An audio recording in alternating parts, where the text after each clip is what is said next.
Hey people, Seth here. Today, I'll be covering a long-running cult classic that's still updated and developed to this very day. A game which chronicles the lives and accomplishments of stumpy alcoholics as they struggle to avoid sobriety. A game where the most ludicrous events take place daily, where civilizations rise and fall just because someone left a Necronomicon in the public library. A game where the UI is so useless and convoluted that you'd honestly have an easier time playing Microsoft Excel. And I suck at Microsoft Excel. I'm a performance artist. Deep, dark fantasies. Yeah, of course. Come on, college boy. On my shoulder. Honestly, this whole Dwarf Fortress topic starting is just that eventually down the line I would watch this video, right?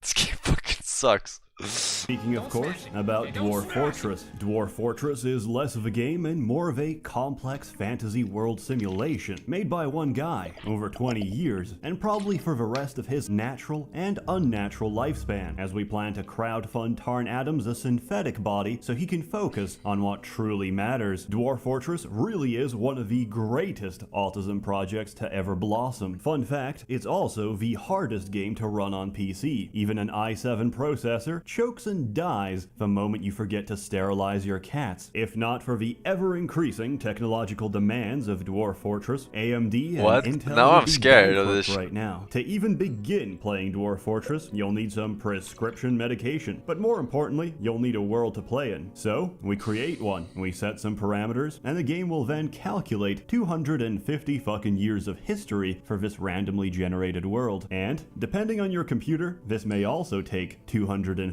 years. Once the world is made, it's all yours. And like an abusive lover, she will caress and beat you senseless. And each time, you'll come back for more. There's two main game modes you can play in Dwarf Fortress. You can either choose to embark on distant lands and lead a fortress to ruin, or die horrifically in the pursuit of adventure. To begin, let's cover Fortress mode first. All you have to do is pick a nice place to embark, and that's about it. Despite common myths, Dwarf Fortress isn't complicated. Just follow a couple of tutorials and you'll be a seasoned veteran in no time. You should also download and use the Lazy Noob Pack because the game is almost unplayable without it. Some may disagree with this statement, but to put it simply, they're fucking wrong. These same people will disagree with my choice of tile set, or the fact that I use a tile set at all. To answer these concerns and make this video that much easier to watch, I will be using all of the tile sets at random. In Fortress mode, you start out with 7 dwarves, given the difficult task of establishing civilization. The longer you survive and flourish, the more migrants will arrive from neighboring cities, attracted by the promise of your growing fortress. From there on, any number of things can happen. Disaster, tragedy, invasions, and tantrum I'm getting spirals cancer which from the threaten to UI end though, your fort like at real any cancer. given moment. But whether you live or die, just remember, losing is fun. It's impossible to cover everything, so let me tell you some stories. The first fortress I ever founded was absolutely terrible. We had no metal, so instead we fought with sticks and traded pottery for any possible scrap of metal. We also lived in constant fear. There was a were-zebra on the loose. He kept eating my chickens and trampling my dwarves. As if I couldn't escape the furry menace in real life, it torments me in my video games as well. It turned out that the were-zebra was a human musician who plays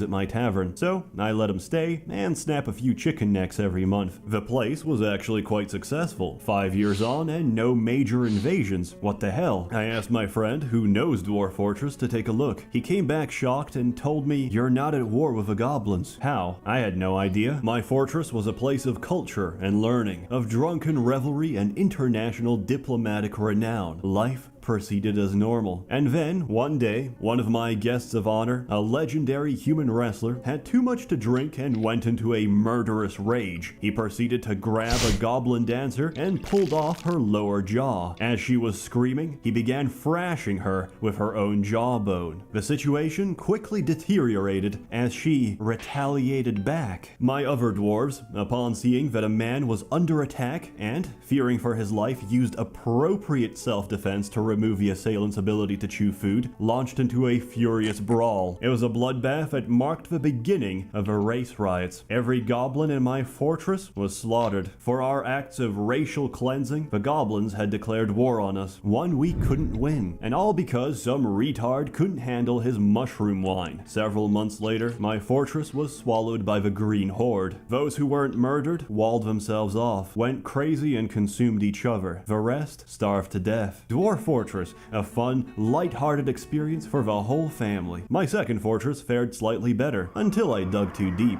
My third, well, we all know how this ends already, right? One of my dwarves got possessed, so I walled off his workshop, forgot about it, and accidentally opened up his crypt. In the middle of town, the nauseous fumes from his hot, decomposing body erupted across several levels, driving everyone insane from the sight and stench of his swollen cadaver. In the chaos, a mother dropped her toddler into a shallow pool of water. The child drowned, causing the mother to go into a tantrum and attack an experienced axe dwarf, who decapitated her. The dead bodies caused more tantrums, which would result in even more dead bodies, which eventually reduced my population to a single person, a single axe dwarf, who was now considered legendary, having gained enough experience from beheading everybody else. My fourth attempt was actually fine. The fortress still stands as a grisly reminder of why we have health and safety. I read online somewhere that you could train your dwarves extremely quickly by constructing a danger room. The idea is simple. We put a dwarf in a room filled with traps, we activate them, and our brave warriors will gracefully dodge and block every single one of them. But this process wasn't fast enough, so we replaced the traps with coins. We hit the lever and 500 freshly minted coins would harmlessly ricochet at high speed across the room, turning our dwarves into professional soldiers instantly. However, it didn't work. 500 coins suddenly ricocheted at high speed and destroyed my dwarf's windpipe. Even the best surgeons available couldn't operate quick enough to restore oxygen supply. The cause of death I can't even tell if he's he's trolling half the time or not. Like, is he actually throwing coins or? I tried to optimize coin training. I made my men wear 5 layers of cotton around their necks. The results? Several women were now widows, and about a dozen men were now buried without a throat. It turns out coins are very dangerous. Attempt number 5, my current and final fortress. One day, I receive a notification. One of my master engravers had just sculpted a masterpiece on the dining room wall. I find the engraving and read the description. He just sculpted a drawing of himself stabbing another dwarf, and soon after, he actually stabbed him. What an absolute lad. This was also about the time I decided to embark on a haunted biome, and my personal advice, don't do that. Nothing dies on a haunted biome. The moment you kill an animal, it gets back up. The moment you chop off a limb, it gets possessed and tries to choke you. Did you know this applies to shellfish and crustaceans as well? I didn't, but I've just lost a good fisherman to an undead pile of lobster shells. If all of this sounds like too much to handle, then you can play Adventure Mode instead. Adventure Mode lets you design and control a single character that can interact with, influence, and shape the world. Once again, it's impossible to cover everything, so instead, I'll share some of my character's exploits. The very first character I ever made was a human, locally renowned for his acts of heroism. I didn't know the controls and didn't really care. I spent my entire time accusing children of being vampires and throwing silver at them until they died. No one dared intervene in my righteous crusade against darkness. Incidentally, one of the people I accused was actually a vampire, who proceeded to kill me instantly to get rid of the evidence. My second character was a kobold who had successfully integrated with modern civilization. To demonstrate how integrated I was, I immediately assassinated the king. To my surprise, the guards didn't even care. My reward for committing regicide was monarchy. I had become the new ruler of this kingdom. I spent the rest of my career spreading rumors that the previous king was murdered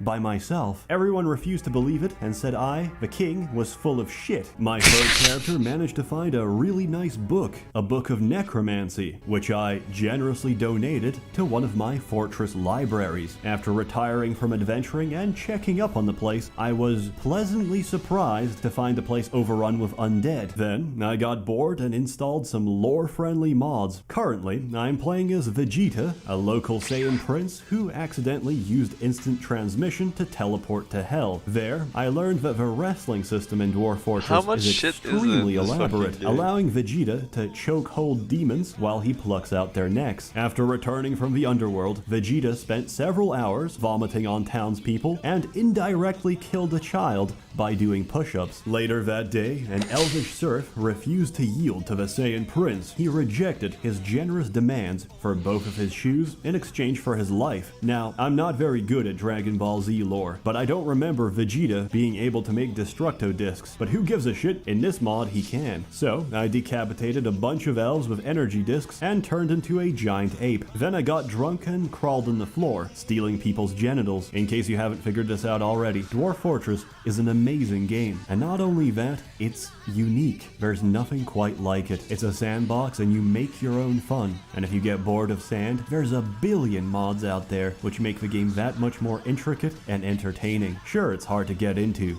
but then again, so are nursing homes. I give it a perfect score. Perfection is subjective, which is why everyone will see something different. Very hard. Or something gay. As always, more content to come, so stay tuned. This video comes out much later than expected. What's up with that, Seth? You lazy schmuck? You've not even taken our money since November. Truth be told, I took a corporate position in December. Then, I realized I can do 100 times more by myself. So, I'm going all in. Seth is going full time. A warm thanks to the many members of the Merchants Guild who have been generously funding and bankrolling these videos. You're all truly wonderful. I missed the chance to say this before, so Merry Christmas, Happy Hanukkah, and have a Happy New Year.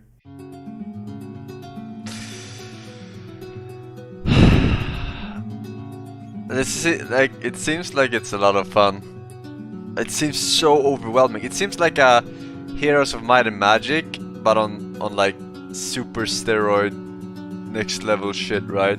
But 100 times worse UI. Pretty much. At least in adventure mode.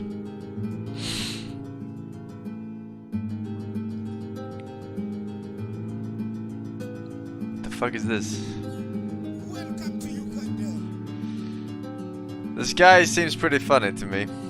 I like his humor. His videos are that video at least. That's the only one I've seen. But he does other reviews too.